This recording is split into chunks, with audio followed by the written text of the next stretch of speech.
अस्सलामुअलैकुम। तो कैसे हैं आप सब। आज मैं बनाने जा रही हूँ मैंगो रसमलाई, जो बनाना बहुत ही आसान है और बहुत ही मज़े की बनने वाली है। तो चलें स्टार्ट करते हैं। अगर आपको मेरी वीडियोस अच्छी लगती हैं तो वीडियोस को लाइक करें, चैनल को सब्सक्राइब करें और साथ में लगे बेल आइकन के बटन को ज़रूर प्रेस कर दें ताकि आपको मेरी हर आने वाली न्यू वीडियो का नोटिफिकेशन सबसे पहले मिल सके। बिस्मिल्लाहिर्रहमानिर्रहीम। यहाँ मैंने दूध लिया है 1 लीटर और मैंने लो फ्लेम पे इसे रख दिया है ताकि इस पर बॉयल आ जाए। इसे कवर करके रख दूँगी। अब सेकंड स्टेप हमारा ये है, हम मिल्क पाउडर लेंगे यानी कि खुश्क दूध 1 कप और इसमें डाल देंगे हम बेकिंग पाउडर 1 टीस्पून यानी कि 1 छोटी चम्मच जो है वो डालेंगे और इसे मैं अच्छी तरह से मिक्स कर लूँगी। इसको मिक्स करने के बाद हम इसमें डालेंगे मैदा 1 टेबल स्पून और इसको अब दोबारा से अच्छी तरह से मिक्स करेंगे ताकि मैदा खुश्क दूध में और बेकिंग पाउडर जो है वो सब कुछ अच्छी तरह से मिक्स हो जाए। इसको हमने अच्छी तरह से मिक्स करना है। अब हम इसमें डालेंगे 2 टेबल स्पून ऑयल, 1 और ये हो गया 2 टेबल स्पून हम इसमें डालेंगे ऑयल और इसको मिक्स कर लेंगे अच्छी तरह से। हमने इसको अच्छी तरह से मिक्स करना है कि जो ऑयल है वो इसमें अच्छी तरह से मिक्स हो जाए।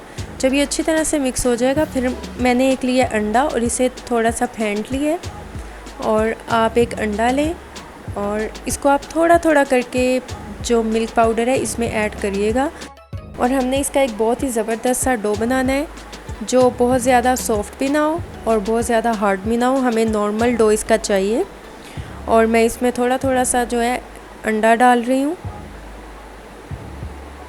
ये अंडे के साइज़ पे भी डिपेंड करता है कि आप इसमें 1 अंडा डालेंगे या 2। अगर तो छोटे साइज़ का अंडा है तो फिर भी आप थोड़ा थोड़ा करके ही डालिएगा। ये देखिए मैं इसका ना अच्छा सा डो बनाऊंगी, थोड़ा थोड़ा करके इसमें ऐड कर रही हूँ और इसको डो बना के मैं आपको दिखाती हूँ। ये देखें बहुत ही ज़बरदस्त सा डो जो है मैंने इसका बना लिया है और अब मैं इसे रेस्ट के लिए रख दूँगी 5 से 8 मिनट। आप चाहें तो आप फ्रिज में भी रख सकते हैं। 8 मिनट हो चुके हैं और मैंने एक प्लेट ली है और उसको मैं ऑयल से ग्रीस कर रही हूँ और जो डो है मैंने हाथ पे ऑयल लगाया है और अब मैं इसकी छोटी छोटी सी बॉल्स बना लूँगी। डिफरेंट शेप्स में बना लीजिएगा। मैंने ये डिफरेंट शेप्स में बनाई हैं, आपको जो सी शेप्स हों आप उस शेप में इसको बना सकते हैं। मैंने डिफरेंट शेप्स में बनाई है और अब ये देखिए जो दूध हमने बॉयल होने के लिए रखा था उसमें बहुत ही अच्छा सा उबाल आ चुका है और अब हम इसमें डालते जाएंगे कुछ चीज़ें, कुछ इंग्रेडिएंट्स जो बहुत ही मेन है, जिससे जो हमारी रसमलाई का टेस्ट है वो बहुत ही ज़बरदस्त आएगा। और आप इस बात का भी ख्याल रखिएगा जो साइड्स पे जो मलाई बन जाती है दूध की, आपने इसको साथ साथ साफ़ करते जाना है इससे और इसको दूध में शामिल कर देना है। आपने इसको ज़ाया बिल्कुल नहीं करना, आपने इसको दूध में ही शामिल करना है, तभी तो रसमलाई का ज़बरदस्त सा टेस्ट आएगा।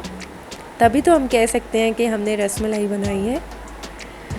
तो ये देखिए इसमें बॉयल जो है बहुत ज़बरदस्त सा आ चुका है और हम बना रहे हैं मैंगो रसमलाई, तो फिर इसमें मैंगो तो जाएगा। तो मैंने यहाँ लिया मैंगो पल्प। मैंने आम को जो है वो अच्छी तरह से ब्लेंड कर लिया था, उसका पेस्ट बना लिया था।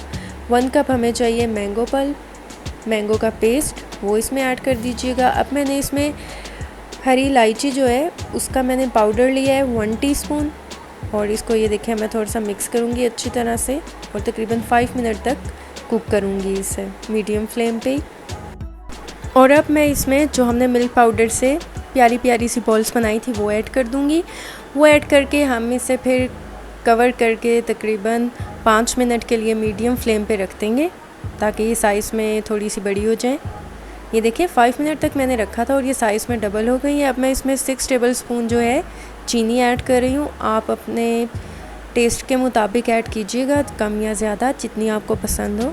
मैंने 6 टेबल स्पून ऐड किए और थोड़ा सा इसे मिक्स करूँगी, हल्के हल्के हाथों से इसे मिक्स करना है। ये देखिए माशाल्लाह कितनी ज़बरदस्त सी फूल गई हैं। अब मैंने केवड़ा एसेंस लिया है 1/4 टीस्पून। आपको अगर केवड़ा एसेंस का फ्लेवर नहीं पसंद, खुशबू पसंद नहीं है तो आप ना यूज़ कीजिएगा। अब मैंने 10 मिनट्स के लिए इसे लो फ्लेम पे कुक करूँगी ताकि अंदर तक कुक हो जाए। तब तक मैंने यहाँ पर लिया है कॉर्नफ्लोर 1 टेबल स्पून और पानी हस्बे ज़रूरत। थोड़ा सा इसमें पानी डालेंगे कि जो कॉर्नफ्लोर है अच्छी तरह से इसमें पानी में मिक्स हो जाए। फिर हम इसे डाल देंगे 10 मिनट के बाद अपने रसमलाई में ये देखें रसमलाई में डाल के तकरीबन 2 मिनट तक हम इसे लो फ्लेम पे ही कुक करेंगे कि ये थोड़ा सा थिक हो जाए। हमें इसे बहुत ज़्यादा थिक नहीं करना, क्योंकि जब रसमलाई ठंडी हो जाएगी तो ये थिक और ज़्यादा थिक हो जाएगी। इसलिए ये देखिए हमें इस तरह का चाहिए कि हमें इसे इतना थिक करना है। कॉर्नफ्लोर डालने के बाद मैंने सिर्फ 2 मिनट्स के लिए इसे कुक किया और ये देखें बहुत ही ज़बरदस्त सा हो गया और हमें ऐसा ही चाहिए। मैंने कुछ पिस्ता बादाम जो है वो काट के रख लिए थे। आपको जो भी ड्राई फ्रूट पसंद हो आप वो यूज़ कर सकते हैं। और ये देखें माशाल्लाह हमारी रसमलाई बहुत ही ज़बरदस्त सी तैयार हो चुकी है। अब हम इसे ठंडा करेंगे और इसे खाएंगे।